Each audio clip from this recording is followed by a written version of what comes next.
안녕하세요. 전 쓰레기 같은 전 남편 덕분에 성공한 사업가가 된 40대 돌싱녀입니다.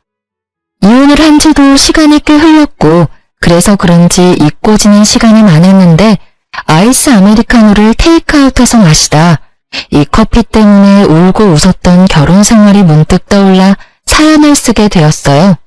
긴 이야기가 될 수 있지만 한번 들어보실래요? 저와 남편은 같은 회사에 다니고 있었어요. 전 신입사원이었고 남편은 팀장님, 나이 차이는 9살이나 났었죠.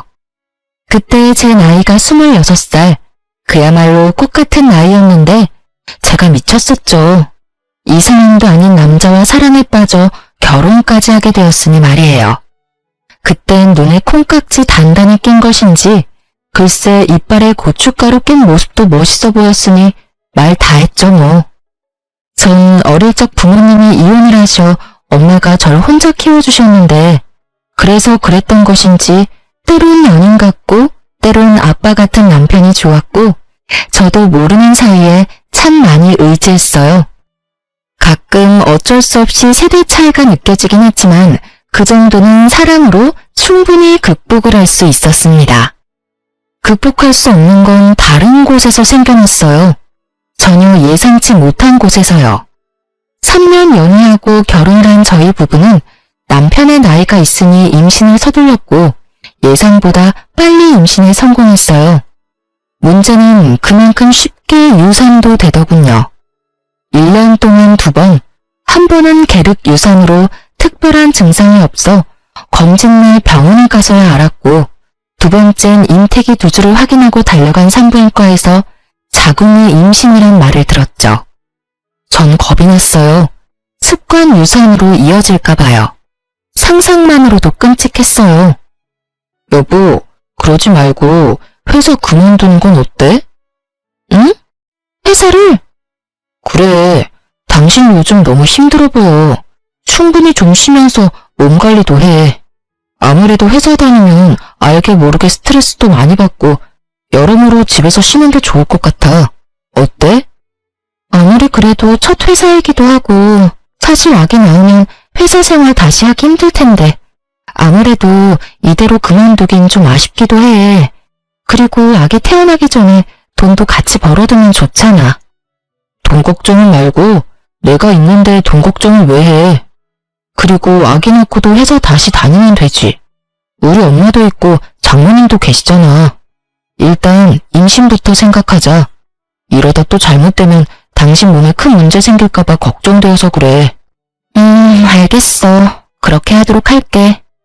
결국 전 남편의 권유대로 회사를 그만두게 되었죠. 한동안은 좋았어요. 대학교를 다니면서도 아르바이트를 쉬어본 적이 없었는데 쉬게 되니 이유가 어찌 되었든 좋긴 하더군요. 하지만 몸이 편해진 대신 정신이 힘들기 시작했어요. 남편은 생활비를 주는 대신 저에게 맘 편히 쓰라며 체크카드를 주었는데 그게 화근이었죠. 처음엔 10만원, 그 다음은 5만원. 그렇게 시작된 연락은 어느새 카드를 긁을 때마다 오기 시작했습니다. 여보, 택시 탔어? 방금 문자 왔던데? 오늘 엄마 집에 간다고 했었잖아. 엄마가 반찬 챙겨줬는데 너무 무거워서 택시 탔어. 버스 정류장까지 거리 꽤 되는 거 알잖아. 그 무거운 걸 들고 갈 자신이 없었어. 그렇다고 기껏 싸주는 음식 버스 못 탄다고 두고 올 수도 없고. 왜? 아까워? 아니, 생전 택시 안 타는 사람이 택시 탔다고 문자가 오니까 무슨 일인가 해서 연락했지. 생전 택시 안 타는 사람은 개뿔? 여보, 나도 택시 편한 거 잘 알고 택시 참 좋아라 했어. 그런데 당신이 이렇게 눈치를 주는데 어떻게 택시를 타고 다녀? 눈치를 주긴 눈치 보지 말라니까. 편하게 써, 편하게. 난 그냥 혹시나 카드 분실한 건 아닌가 해서 연락해봤어. 여보, 진짜 눈치 주는 거 아니니까 편하게 써. 눈치란 뜻을 모르는 것인지 남편은 눈치 보지 말라면서 행동은 달라지지 않았어요. 내가 벌어 내가 쓰는 자유로운 소비 생활을 하던 예전과는 달리 남편 돈으로 하는 생활은 생각보다 더 힘들더군요. 이렇게 눈치가 보이다 보니 친구 한 명 만나는 것도 참 그렇더라고요. 아무래도 만나게 되면 어쩔 수 없이 돈을 쓰게 될 테고 그렇게 되면 또 전화가 올 테니까요. 무슨 연유로 쓰게 됐는지 설명을 하면 그만이지만 그 설명하는 것도 어느 순간 싫더라고요. 그렇게 친구들과 만남을 피하던 어느 날 제일 친한 친구가 집 근처라며 만나자고 연락이 왔습니다. 집 바로 코앞이라는데 그것마저 거절하기가 좀 그렇더군요. 거기에다 남편의 눈치 때문에 스트레스도 많이 쌓였던 터라 이참에 수다나 떨며 스트레스나 풀고 오자 싶었어요. 그렇게 친구를 만났고 친구는 제 얼굴이 안 됐다며 몸보신을 시켜주겠다고 하더군요.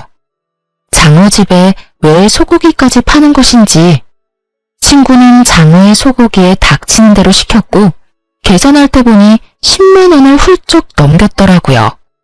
처녀 때라면 친구가 사준다고 했어도 더치페이를 했겠지만 지금은 계산대에서 한 발 물러서 있는 제가 얼마나 비참하던지.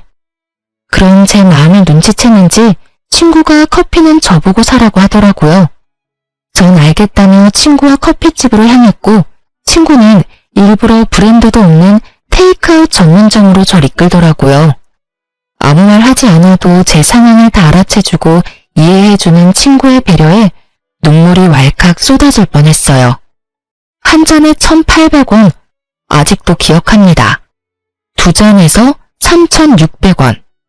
정확히 3,600원을 결제하고 10초도 지나지 않았는데 남편에게서 전화가 오더군요. 일은 안 하고 휴대전화만 들여다보고 있는 것인지 빨라도 그렇게 빠를 수가 없었어요. 여보세요? 당신 오늘 외출한다는 말 없었잖아. 누구 만났어? 커피 마시는 것 같던데. 혜정이 만났어. 나랑 제일 친한 친구. 혜정이가 내 얼굴이 안 좋다고 비싼 점심 사줘서 내가 커피 한 잔 사줬어. 그것도 안 돼? 아니, 난 오늘 나간다는 말 없었는데 갑자기 승인 문자가 오니까 혹시나 해서. 그래, 좋은 시간 보내다 들어가. 그놈의 혹시나 해서. 정말 혹시나의 히읗자만 들어도 치가 떨리는 지경이었어요. 전 그날 결국 폭발을 해버렸고 남편이 돌아오자마자 분노의 랩을 쏟아냈어요. 나왔어. 오늘 재미있게 놀다 왔어? 재미? 재미? 당신 같으면 재미가 있었겠어? 아니, 재미는 있었지. 정확히 내가 커피값을 결제하고 당신이 전화 오기 전까진 말이야. 당신은 일도 안 해? 아니, 회사에 가서 하루 종일 휴대전화만 들여다보고 있어? 어떻게 매번 그렇게 전화를 하냐고. 그러면서 뭐? 눈치 보지 말고 마음껏 쓰라고? 당신 같으면 그렇게 눈치를 주는데 어떻게 눈치를 안 봐? 내가 오늘 혜정이 앞에서 얼마나 창피했는 줄 알아? 혜정이가 오늘 나 얼굴 안 좋다고 밥값만 10만 원 훌쩍 넘는 돈을 썼어. 같이 매장 말 한마디 못하고 계산대 뒤 멀찍이 서 있는 내 기분이 어땠는 줄 알아?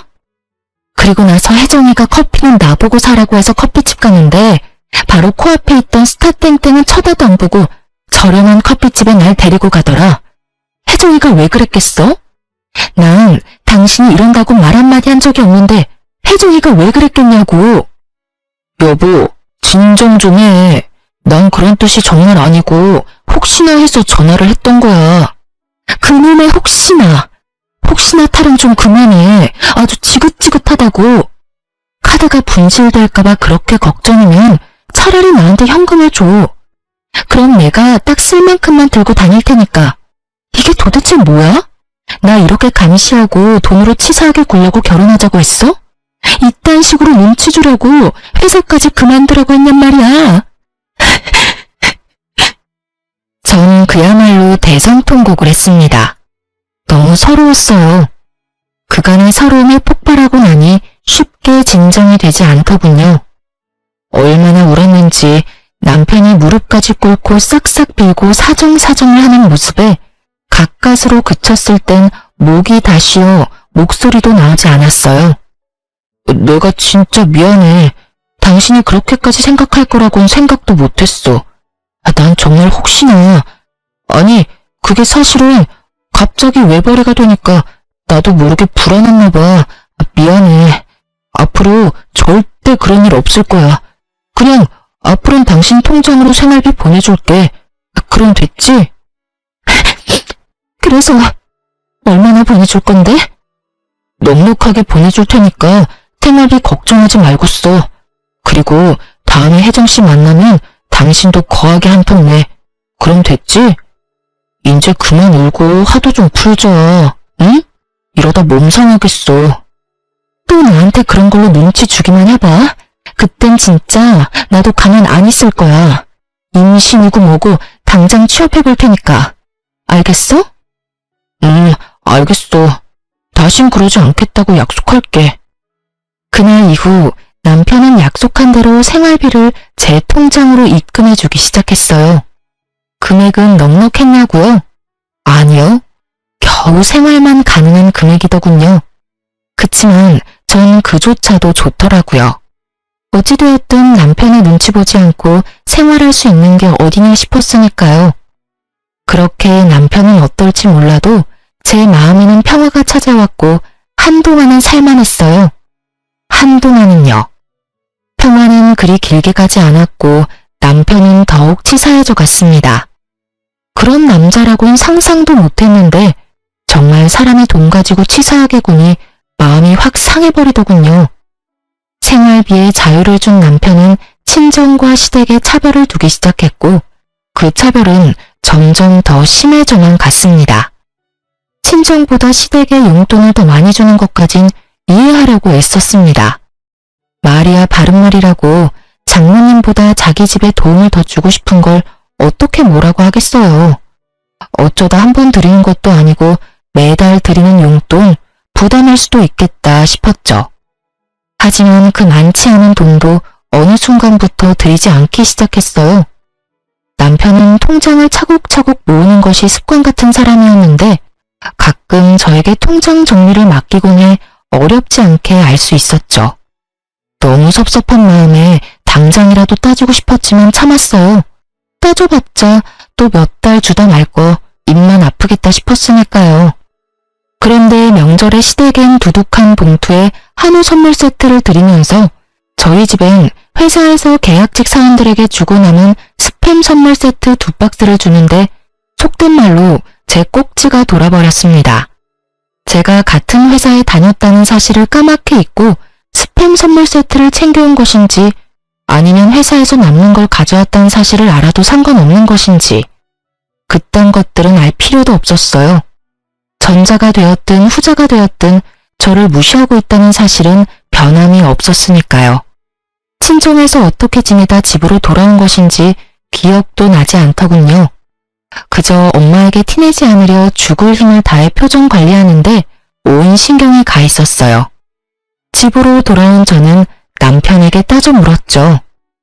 당신 진짜 이럴 거야? 잘 쉬고 와서 또 왜 그래? 왜 그래? 정말 몰라서 물어? 스팸 선물 세트가 뭐야, 스팸 선물 세트가. 사람 무시하는 것도 정도가 있지. 심지어 그거 회사 계약직 사원도 주고 남은 거잖아. 그게 뭐 어때서? 선물 세트 좋잖아. 장모님 반찬하기 귀찮을 때 간편하게 구워두시면 되고 얼마나 좋아? 거기다 2박스나 가져다 드렸다고 1년은 두실 수 있겠네. 뭐? 그렇게 좋으면 당신 집에 스팸 드리고 우리 집에 한우 선물 세트 드리지 그랬어. 우리 엄마도 한우 좋아해. 혼자서 3인분도 충분히 드신다고. 당신 요즘 우리 엄마한테 용돈 안 드리는 것도 진작 알았는데 그냥 넘어갔어. 100번 양보해서 매달 드리는 장모님 용돈 부담스러울 수도 있겠다 싶어서. 그런데 1년에 2번뿐인 명절에 꼭 이렇게까지 차이나게 해야 하는 거야? 차별도 정도껏 해야지. 이건 해도 해도 너무 심하잖아. 심한 건 당신 아니야? 내가 아예 안 챙긴 것도 아니고 드리긴 했잖아. 그리고 내가 힘들게 번 돈인데 왜 우리 집에 스팸 선물 세트를 드리냐? 내가 미쳤어? 그리고 말이 나왔으니 하는 말인데 내 돈으로 내가 우리 집에 더 좋은 선물 사준다는데 그게 당신이 이러고 따질 일이야? 와, 당신 진짜 말 한 번 뻔뻔하게 잘한다. 이러려고 나보고 회사 그만두라고 한 거야? 이렇게 돈 가지고 치사하게 굴려고? 당신 원래 이런 사람이었어? 이런 사람인 줄 알았으면 회사 계속 다녔을 거야. 아니? 애초에 당신이랑 결혼하지도 않았어. 나야말로 당신이 남편 등골이나 쭉쭉 빼먹는 여자인 줄 진작 알았으면 당신 같은 여자랑 결혼 안 했어. 이거 왜 이래? 지금 말 다 했어? 등골이나 쭉쭉 빼먹는 여자? 참, 내가 기가 막혀서. 남들이 들으면 쭉쭉 빼먹을 등골이나 준 줄 알겠어. 당신이 준 생활비로 관리비 내고 이것저것 요금 내고 나면 남는 것도 없어. 그 코딱지만큼 남은 돈으로 먹을 거리 해내는 게 쉬운 줄 알아? 그 코딱지만한 돈도 못 버는 주제에 어디서 돈 타령이야? 하여튼 내 돈으로 내가 어느 집에 얼마만큼 해주는 것까지 상관하지 마. 알겠어? 뻔뻔한 것도 정도가 있지 말이야. 아, 진짜 사람 피곤하게 가지가지한다. 도리어 큰 소리를 치는 남편을 보는데 할 말이 없더군요. 어쩌다 내 남편이 저렇게 변한 것일까? 아니, 애초에 저런 사람이었는데 내가 몰랐던 걸까? 별의별 생각이 다 들었어요.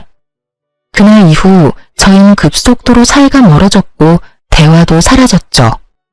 남편의 행동도 치사하고 서러운데 심호도 절 가만두지 않기 시작했습니다.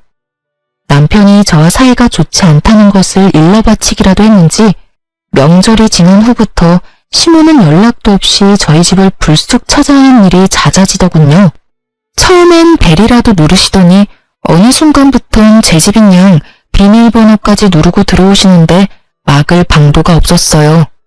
개념도 예의도 없이 밀고 들어오신 어머님이 하시는 일은 늘 같았어요. 에휴, 살림은 제대로 살고 있는 거는 맞니? 이 반찬은 오늘 새로 한 거 맞아? 그날 먹을 양만큼만 만들고 밥상에 같은 반찬 올리는 일은 없도록 해라. 혹시나 남으면 버리지 말고 네가 꼭 다 먹으렴. 음식 버리면 벌 받는다. 화장실 청소는 깨끗하게 했지? 다 하고 꼭 마른 수건으로 다 닦는 거 잊지 말고. 혹시나 우리 아들 넘어지는 일은 없어야 한다. 알겠니? 보시면 아시잖아요. 늘 어머님이 바라시는 대로 유지하고 있어요. 늘 같은 말씀 지겹지도 않으세요? 지겹기는? 매번 말해야 네가 잊지 않지. 머리에 잘 새기라고 하는 말이야. 아참, 그리고 생활비는 낭비하지 말고 꼭 필요한 것만 사. 너 혹시 친정에 돈 같은 거 주는 건 아니지? 네 주머니에 있다고 네 돈이 아니란 걸 늘 기억하고 행동하렴. 너도 회사 생활 해봤으니 알 거 아니니? 돈 벌기가 얼마나 힘드니? 우리 아들은 네 생활비 주느라 밤낮 없이 일하는데 넌 집에서 놀면서 돈이나 펑펑 쓰고 그 팔자 참 부럽구나 부러워. 임신한다고 회사까지 그만뒀으면 무슨 소식이라도 있어야지. 임신도 못해 돈을 벌기는커녕 집구석에서 놀고 먹어. 우리 아들만 고생이구나. 그놈의 돈 버는 아들 유세. 정말 말로도 목을 조여올 수 있다는 걸 그때 알았습니다. 성향이 이렇다 보니 임신은 꿈과 같은 것이었습니다. 차라리 회사에 다닐 땐 임신이라도 됐었는데 퇴사 이후엔 임신이 된 적조차 없었으니까요. 거기에다 남편과의 사이도 좋지 않으니 임신에 대한 의지마저 사라진 지 오래였어요. 참고 또 참던 저는 이대로는 안 되겠다는 생각이 들었고 몰래 가지고 있던 비상금을 쓰기로 했어요. 퇴직금과 그간 모은 돈을 적금으로 묶어뒀었는데 그걸 깨기로 한 것이었죠. 만기가 얼마 남지 않았지만 그깟 이자 좀 받겠다고 더 참았다간 명줄을 다 깎아먹을 판이었으니 더는 지체하지 않았어요.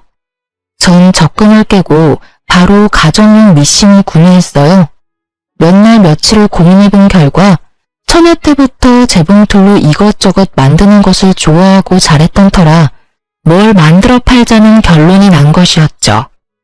처녀 때부터 쓰던 낡은 재봉틀을 처분하고 새로운 재봉틀을 사 집으로 돌아온 날 새로 태어난 기분마저 들더군요. 재봉틀 하나 샀을 뿐인데 이미 다 해낸 기분이 들어서 자신감이 생겨났어요.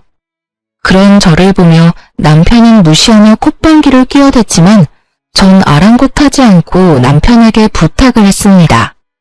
그깟 재봉틀로 뭘 할 수 있다고. 괜한 돈 낭비하지 말고 그 돈으로 맛있는 거나 사 먹어. 그게 남는 거야.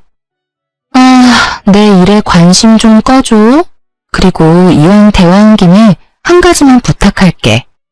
어머님께 당신이 우리 집에 좀 적당히 오라고 해줘. 나도 집에서 마냥 노는 거보단 뭐라도 하는 게 당신한테 더 좋지 않아? 혹시 알아? 내가 당신보다 더 많이 버는 날이 올지. 당신이 좋아하는 혹시 모르는 일이 일어날 수도 있는 거잖아. 그러니 힘겹게 마음먹은 사람 괜히 마음 들쑤시지 마시고 집에 좀 적당히 오시라고 해. 한동안 아예 안 오시면 좋고. 부탁할게. 아주 큰일 하신다. 큰일 하셔. 그래도 한 집안의 며느리라는 여자가 집에 시어머니도 못 오게 하면서까지 일한다고 이 난리를 피우고 말이야.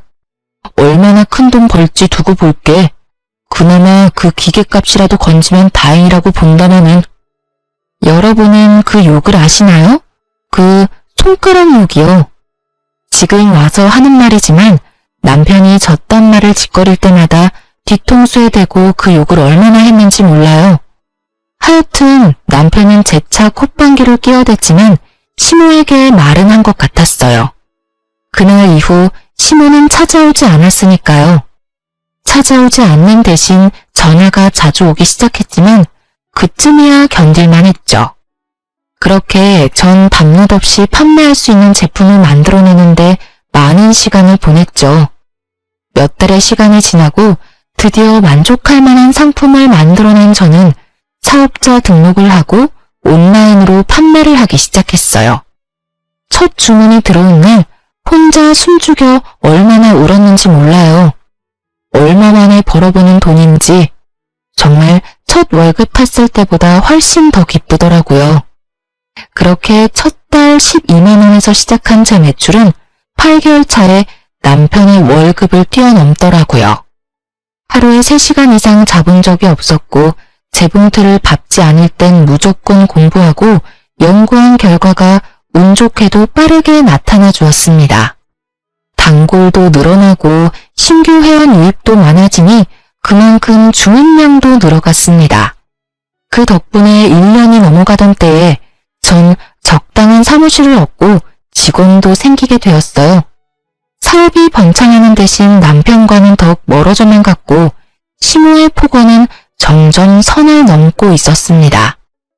분명 음성통화인데 왜 영상통화를 한 것 같은 느낌인지 시모와 전화통화를 하고 나면 시모의 잔뜩 구겨진 얼굴이 그려서 기분이 몇 배는 더 나쁘더군요. 넌 도대체 뭐하고 돌아다니길래 연락도 안 받니? 저도 요즘 일하고 있다고 말씀드렸잖아요. 요즘 일이 좀 바빠져서 전화 못 받았어요. 참나, 누가 들으면 아주 큰 사업이라도 하는 줄 알겠다. 유세도 그런 유세가 또 없구나. 집구석에서 재봉틀질이나 해서 벌면 얼마나 번다고 그 난리야? 그리고 일하면 시엠이 전화 받지 말란 법이라도 있니? 지금 그걸 변명이라고 하는 게야? 넌 도대체 친정에서 뭘 배워서 시집을 온 게야? 이따위로 굴 거면 당장 그거 때려치우거라. 어머님, 당장 때려치우면 저희 집 생활이 안 돼요. 어머님 잘난 아들이 생활비조차도 안 준 지 오래됐거든요.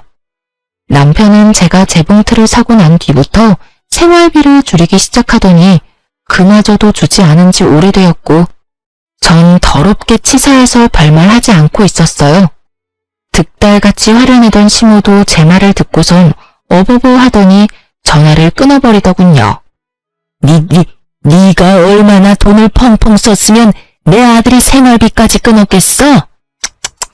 이래서 집안엔 여자가 잘 들어와야 한다고 했거늘 남편을 잘 보필하길 하나 그렇다고 능력이 좋긴 하나 남들 다 낳는 애도 못 낳고 누굴 탓하겠니? 너 같은 것도 며느리라고 모시고 사는 내가 등신이지. 아이고 속 터져. 끊어라. 네 목소리 계속 듣고 있다간 화병으로 쓰러질 것 같으니. 누가 하고 싶은 말을 누가 하는 것인지. 상황이 이렇게 되니 정말 이젠 이혼해야 하나 싶더라고요.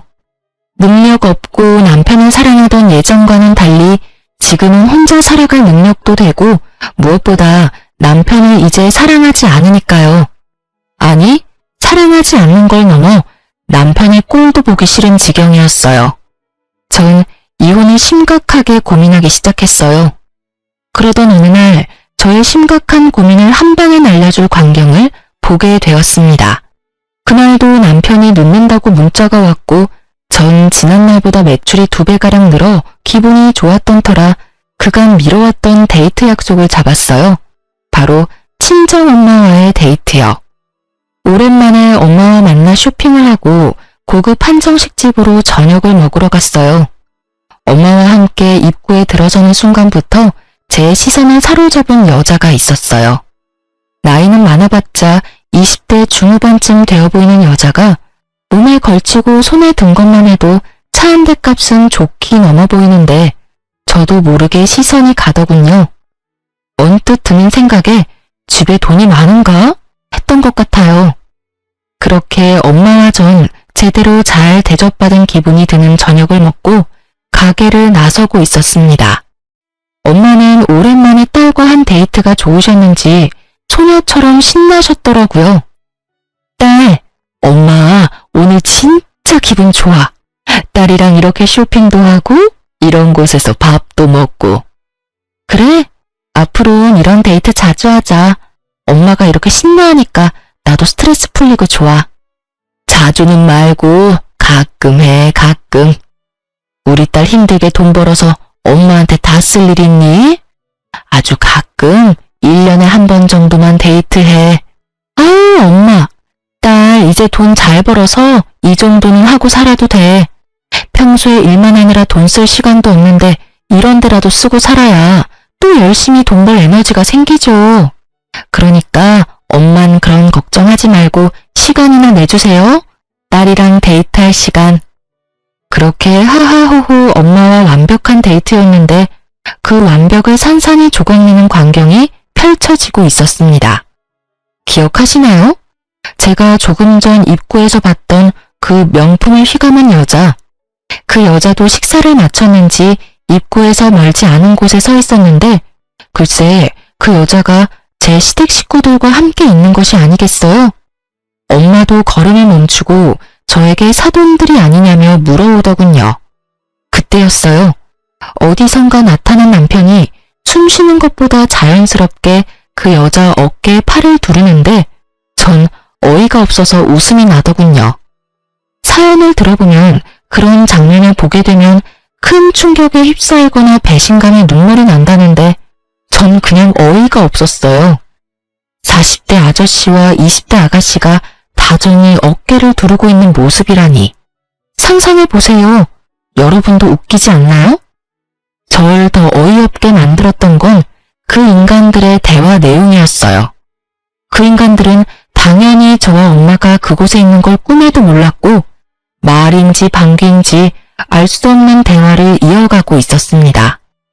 다시 말하지만 엄마는 우리 새아가가 너무 마음에 드는구나.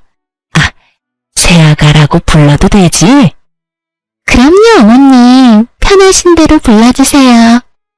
그래, 하여튼 이 엄만 우리 새아가가 너무 좋구나. 어디서 이런 아가씨를 다 만난 게야? 이런 아가씨를 만날 수 있는 녀석이 왜 그런 년이랑 결혼을 해서는 이게 뭐니? 번거롭게 이혼해야 해. 우리 새아가는 이혼하면 너 기다려야 해. 엄마는 너 이혼할 동안 그런 년 계속 보고 살아야 해. 그 잘못된 결혼 하나 때문에 이게 무슨 고생이야? 어휴, 어찌되었든 넌 빨리 그 빌어먹을 년이랑 빨리 이혼이나 해. 이혼하는 대로 우리 새아가와 서둘러 재혼하고.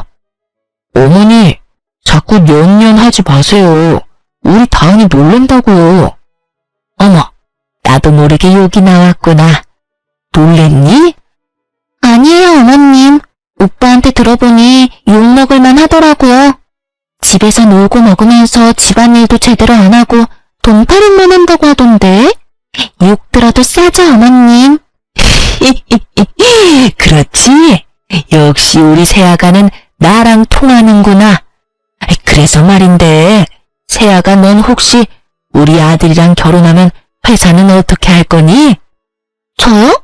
당연히 그만둬야죠. 뭐? 그만두고 집에서 오빠 내조나 하려고요. 오빠, 내가 내조 잘해줄 테니까 걱정하지 마. 집에 생활비도 안 줘도 돼. 우리 아빠가 나 시집가도 주던 용돈은 계속 준다고 하셨거든.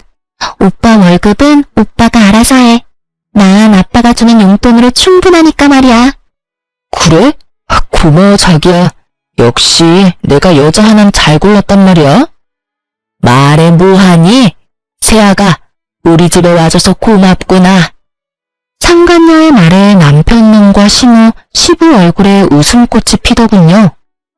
집에 돈 한 푼 들이지 않을 때부터 알아봤어야 했는데 제가 아니랬던 거죠. 설마 바람까지 피울 거란 생각조차 못했으니까요. 그것도 저렇게 젊은 여자와 바람을 피우다니 어떤 면에선 참 대단하다는 생각도 들더군요. 그 당시 남편 나이가 40이었는데 겉모습은 50대는 좋게 되어 보이는 노안 중의 노안이었거든요. 그런 남편에게 20대 여자가 꼬이다니. 나만큼이나 눈빛 여자가 있다는 사실에 놀랍기도 했어요. 제가 여러모로 감탄을 하고 있는 사이 이 모든 상황을 지켜보던 엄마는 당장이라도 누구 머리채라도 집어뜯을 기세로 팔을 걷어붙이기 시작하셨고 전 뜯어 말렸어요. 내 저것들을 그냥... 엄마, 잠시만 기다려봐. 뭘 기다려? 이런 건 현장 급습이 답이라고 이거사. 엄마, 현장 급습을 한다고 돈이 생겨 밥이 생겨? 기다려봐. 내가 다 알아서 할 테니까. 지나치게 차분한 저의 모습을 본 엄마는 의아해하시는 것도 잠시 저의 뜻을 따라주셨어요. 그렇게 완벽한 하루뿐 아니라 결혼 생활마저 산산조각난 저는 차분하게 복수를 준비했습니다. 사연에서만 듣던 흥신소, 그 흥신소 능력이 생각보다 더 좋더군요. 작업비를 넉넉하게 들였더니 생각보다 더 빠르게 탈탈 털어주시더라고요. 벌써 끝나셨나요? 뭐 길게 따라다닐 필요도 없던데요. 며칠 찍은 사진만으로도 충분하실 겁니다. 그리고 또 말씀드릴 것이 있는데 그 상간녀 말이에요. 부잣집 아가씨 아니던데요. 부잣집은커녕 고아의 술집 여자입니다.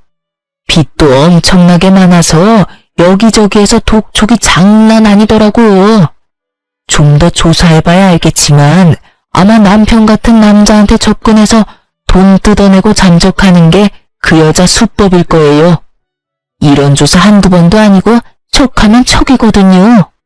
술집 여자가 부잣집 아가씨인 양 속이고 나이 많은 남자한테 접근하면 그 다음은 뻔하더라고요.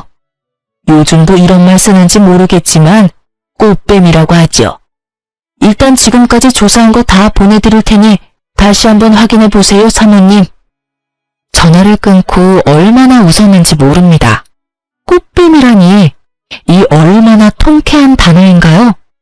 상간녀가 부잣집 아가씨인 줄 알고 입이 귀에 걸리던 그 인간들의 얼굴이 떠오르며 그야말로 눈물 쏙 빠지게 웃었어요. 생각지도 못한 상간녀의 정체에 전 계획보다 빠르게 이혼을 진행했어요. 상간녀 소송도 하지 않기로 했죠. 혹시나 소송 과정에서 상간녀의 정체가 드러나면 그거야말로 말짱 도루묵이 될 테니까요. 전 남편에게 준비한 외도 증거문을 내밀며 이혼을 요구했어요. 이거 받아. 이게 뭔데? 준비된 증거물들을 건네니 남편은 조금 놀란 듯 했습니다. 그렇겠죠. 저를 집에서 밥이나 축 내는 밥순이 정도로 알고 있었을 텐데 그런 걸 건네니 놀라지 않을 수가 없었겠죠. 사진들을 살펴보던 남편은 오히려 잘됐다는 투로 말을 하더군요. 차라리 잘됐네. 그렇지 않아도 어떻게 말을 꺼내야 할지 고민이었는데 우리 이혼하자. 당신도 알다시피 나 다른 여자 생겼어. 나 그 여자 사랑해. 그렇겠지. 사진으로 보니까 죽고 못 사는 사랑이던데. 당연히 이혼해줘야지. 정말? 정말 나랑 이렇게 쉽게 이혼해준다고? 그럼 내가 울고불고 매달리면서 이혼 못한다고 할 줄 알았어? 그건 아닌데. 하여튼 그래서 바로 이혼해준다고? 말을 더듬는 꼴을 보니 그럴 것이라 예상했던 모양이더라고요. 하긴 저에게 관심이 정말 하나도 없으니 그렇게 생각하는 것도 무리는 아니란 생각이 들었어요. 자기만 잘난 줄 아는 남편놈에게 당장이라도 제 수입을 확 까보이며 저 콧대를 확 놀려주고 싶었지만 이혼할 마당에 긁어부스러 만들 것 없으니 꾹 참고 말했어요. 그 대신 조건이 있어. 조건이 뭔데? 이 집 나한테 넘기고 당장 나가. 뭐? 이 집을 달란 말이야? 당신 지금 조용하고 빠르게 이혼하고 싶을 거 아니야. 조사해보니까 이 여자 걸치고 들고 있는 것만 해도 차 한 대 값은 우습게 넘더라. 아주 잘 물었던데. 그런 여자가 당신 같은 유부남 좋다고 할 때 빨리 정리하고 재혼해야 하는 거 아니야? 그건 그렇지만 집은 너무하잖아. 한두 푼짜리도 아니고 이 집이 얼마인 줄이나 알아? 잘 생각해. 난 당신이 이 집 주지 않으면 있는 힘껏 지저분하게 굴어서 그 여자도 당신도 지긋지긋해서 치를 떨게 만들어줄 자신 있어. 뭐 그러다 보면 회사에 소문도 퍼질 테고. 계산 빠른 당신이라면 이미 타산 나왔을 텐데. 어때? 이 집 정도면 싸게 이혼하는 거 아니야? 이 집만 주면 상간녀 소송도 안 할게. 나도 그 정도 양심은 있어. 남편은 잠시 고민하는 듯 하더니 이내 알겠다고 하더군요. 집 명의 이전을 하고 이혼을 마무리하던 날, 전 정말 쾌재를 불렀습니다. 이혼한다고 하면 다들 안쓰럽게들 보던데 전 정말 새로 태어난 기분이었어요. 이혼도 하고 집도 가지게 된 저는 차분히 기다렸습니다. 저를 버리고 택한 상간녀가 알아서 저의 복수를 다 해줄 테니까요. 전 흥신소를 통해 남편과 상간녀의 뒤를 꾸준히 밟고 있었고 저의 구세주 상간녀는 전 남편과의 결혼을 요리조리 피하며 전 남편의 재산을 야금야금 축내고 있더군요. 저에게 체크카드 한 장 주고 그렇게 전화질을 해대던 전 남편님은 뽀쁨에 홀리긴 단단히 홀렸는지 차까지 사주더군요. 상간녀의 목표는 그것이 끝이 아니었는지 며칠 뒤에 명품 짝퉁 시계를 사주며 프로포즈했고 남편님은 그 시계를 바라보는 눈에서 꿀이 떨어지더군요. 짝퉁인 줄도 모르고 침을 질질 흘리는 꼴이 혼자 보긴 너무 아깝더라고요. 하여튼 짝퉁 시계 프로포즈 받고 완전 정신을 놓아버린 전 남편은 큰 돈을 현금으로 뽑아 상간녀에게 전해줬고 그것이 두 사람이 함께하는 마지막 사진이었어요. 전 남편에게 큰 돈을 받은 상간녀는 그 돈으로 빚을 갚고 지방으로 잠적해버렸고 전 남편은 그야말로 폐인이 되어버리더군요. 모르긴 몰라도 차에 돈다발까지 갖다 바쳤으니 그 대출금만 해도 어마어마했겠죠? 전 상간녀를 어떻게 할지 고민하다가 경찰에 신고해 숨은 위치를 알려줬어요. 전 남편만 아니라 사기당한 사람이 한두 사람이 아니란 걸 알고 있었던 터라 그냥 넘길 순 없었거든요. 아마 징역은 피할 길이 없을 것입니다. 받은 돈은 다 썼을 테고 돈 나올 구멍조차 이제 없을 테니까요. 그리고 까만 봉지에 소주를 사들고 가는 폐인 전 남편의 사진을 마지막으로 전 흥신소와의 인연도 끝이 났습니다. 굳이 제 손을 더럽히지 않고도 이렇게 통쾌한 복수했다는 사실에 참 많이 기쁘더군요. 통쾌한 복수만큼 제 사업도 참 통쾌하게 커가고 있었어요. 전 남편이 나락으로 가는 사이 작은 파우치로 시작했던 제 사업은 어느새 의류도 제작하기 시작했어요. 사업이 번창하기 시작하니 어느새 전 공장까지 돌리는 사장님이 되어 있더군요. 워낙 기술이 좋으신 어르신들이 입사해 주신 덕분에 좋은 퀄리티의 의류를 완성할 수 있었고 꾸준히 매출이 상승해 주었습니다. 그렇게 전 오래 꿈꿔왔던 일을 이룰 수 있게 되었어요. 바로 절 혼자 키우느라 고생이 많으셨던 엄마에게 집을 장만해 드리는 일이요. 정말 그런 날이 오면 좋겠다 하고 꿈만 꿨었는데 이런 날이 오다니 행복하더군요. 전 조금이라도 괜찮은 집을 찾아보려 발품을 팔고 다녔고 그날도 아침 일찍 중개사분을 만나 집을 돌아보고 있었어요. 공장으로 출근을 해서 저도 제작을 하고 있던 터라 아침밖에 시간이 되지 않았죠. 중개사분과 인사를 나누고 엘리베이터를 탔는데 그곳에 생각지도 못한 인물이 있더군요. 그 인물은 바로 청소부 옷을 입은 전시모였습니다. 청소 도구들에 둘러싸인 전시모를 보는데 전 꿈인가 싶었어요. 하지만 저를 발견한 전시모가 호들갑을 떨며 아는 척을 해오는데 아, 현실이구나 싶더군요. 어머, 얘, 너 여기 웬일이니? 너 여기 사니? 아니요, 그건 아닌데 볼 일이 좀 있어서요. 순간 자신이 청소부 옷을 입고 있다는 사실마저 잊은 것인지 호들갑을 떨며 아는 척을 해오던 전시모는 아래 위로 훑는 제 시선에 멋쩍은 듯 묻지도 않은 사연을 줄줄 뱉어내기 시작했습니다. 아휴, 어쩌다 보니 이러고 있다.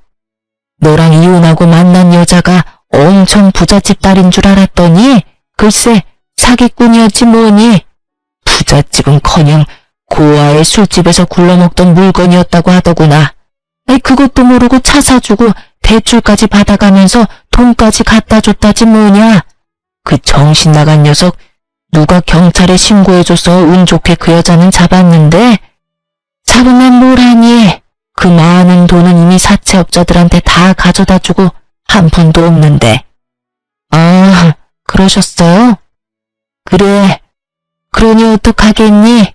하나밖에 없는 아들 신용불량자 만들 순 없으니 있는 집 팔아서 대출금까지 갚아줬는데 그 아들이란 놈은 사랑 타령이나 하며 일은커녕 술만 먹는 폐인이 됐고 그 충격에 영감은 쓰러져서 병원 신세 지고 있고 그러니 어쩌겠니? 나라도 돈을 벌어야지. 아, 고생이 많으시네요. 굳이 듣고 싶지도 궁금하지도 않은 이야기를 뭘 그렇게 구구절절 읊고 있는 것인지 모르겠더군요. 기계에 가까운 제 대답과는 달리 중개사분의 눈은 반짝이고 있었어요. 하긴 웬만한 막장 스토리보다 자극적이니 중개사분의 반응도 이해는 됐어요. 한참을 자신의 한스러운 이야기를 풀어내던 전시모는 이제야 제 안부도 궁금했는지 제 차림을 훑기 시작하더군요. 평소에 저는 제가 만든 옷을 주로 입고 다녔는데 그날도 마찬가지였어요. 그 당시에 힘쓰고 있던 상품은 트레이닝복 바지였는데 그날 그 바지를 입고 있었죠. 그리고 상의는 아마 후드티 정도였던 것 같아요. 차려입은 차림이 아닌 편한 차림이었으니 시모 눈엔 자신과 비슷한 처지로 보였나 봐요.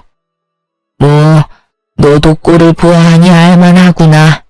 집 한 채 뜯어가더니 그걸로 사업이라도 하다가 말아먹었니? 복상 망했니?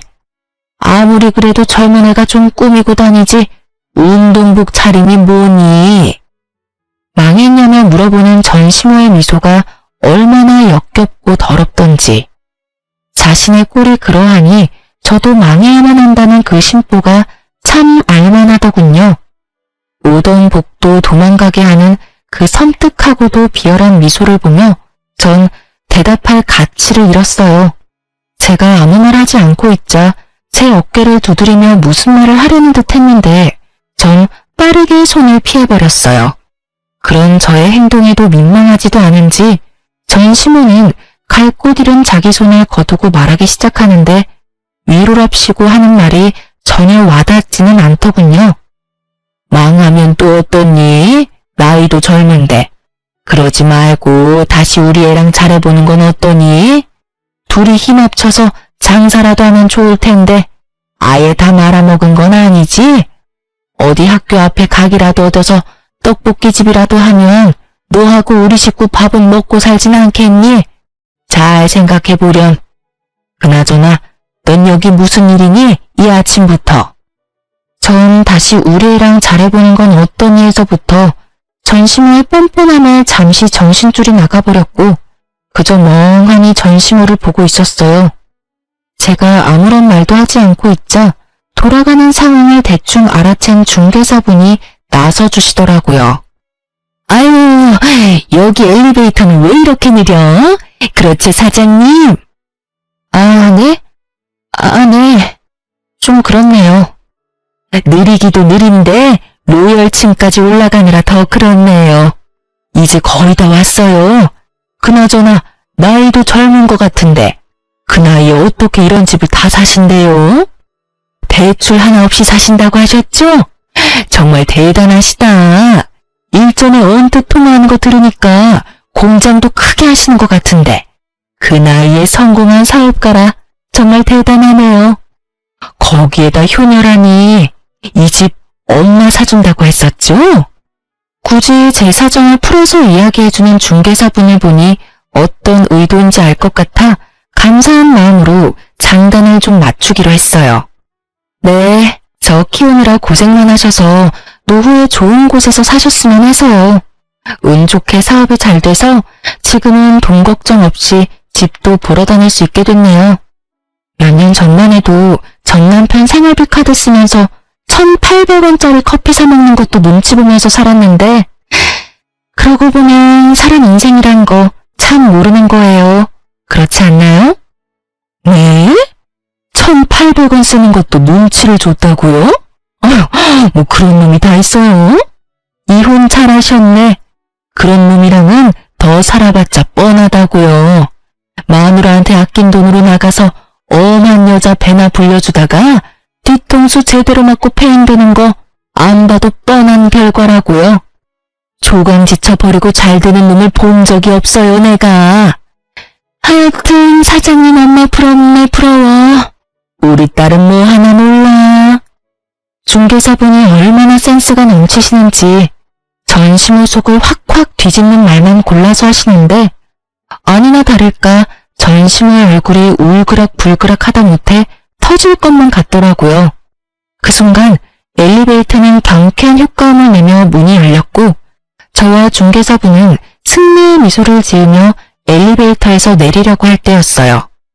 얼굴을 붉히고 서 있던 시민은 이대로 저를 놓치면 안 되겠다 싶었는지 저의 옷을 꽉 붙잡고 아무 말 대잔치를 하기 시작하더군요.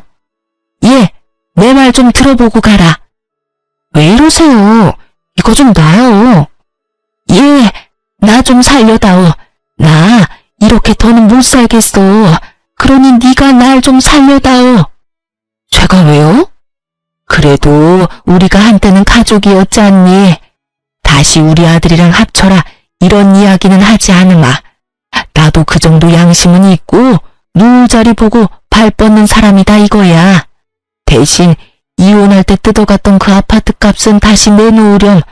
너 들어보니 돈도 많이 번 것 같고 이 정도 아파트 대출도 없이 살 수 있는 능력이면 그 정도 돈은 껌값 아니니?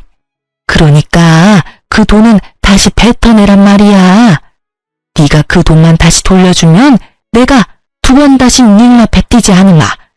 너도 나 이렇게 사는 꼴 봤으니 마음이 편치 않을 거 아니냐? 너 착한 애잖니? 불쌍한 사람 보면 그냥 못 지나치는 그런 애잖니? 지금 나만큼 불쌍한 노인네가 또 어디 있겠어? 하나뿐인 남편은 쓰러져서 병원 신세나 지고 하나뿐인 아들은 술만 먹는 폐인이 되어버리고 나 불쌍하지 않니? 그러니 그 돈 다시 토해내란 말이야. 참 뻔뻔하시네요. 가족? 절 단 한 번이라도 가족으로 생각하신 적이 있으셨나요? 제 기억엔 단 한순간도 그런 적이 없었는데 이제 와서 가족 타령이라뇨. 그리고 지금 그쪽 모습 하나도 안 불쌍해요.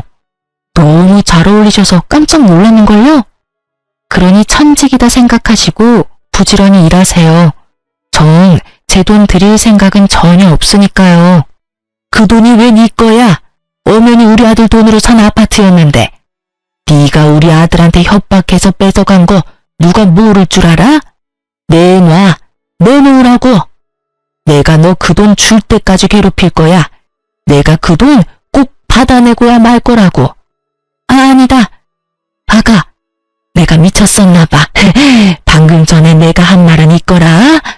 아가야, 그러지 말고 한 번만 도와주면 안 되겠니? 그 돈 다 주는 게 싫으면 그 반만 줘도 된단다. 아니, 그 반에 반이라도 괜찮아. 심지어 정신이 오락가락하는 전시물을 보고 있는데 이대로 있다간 정말 큰일 나겠다 싶더군요.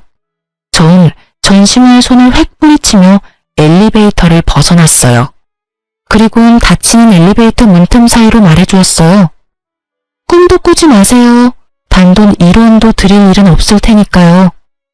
닫히는 문틈 사이로 전시물의 표정은 정말 가관이었습니다. 잔뜩 일그러진 그 표정 정말 볼만하더군요. 엘리베이터 안 전시문은 절규하기 시작했고 제가 집을 다 둘러보고 나올 때까지 여전히 제가 있는 층에서 절규를 멈추지 않고 있더군요. 그 덕분에 중개사분과 전 계단으로 내려오게 되었지만 내려오는 내내 웃음이 떠나지 않았습니다. 참 즐겼던 악연이 끝이 났어요. 다행스럽게도 찾아오시거나 마주치는 일은 없었어요.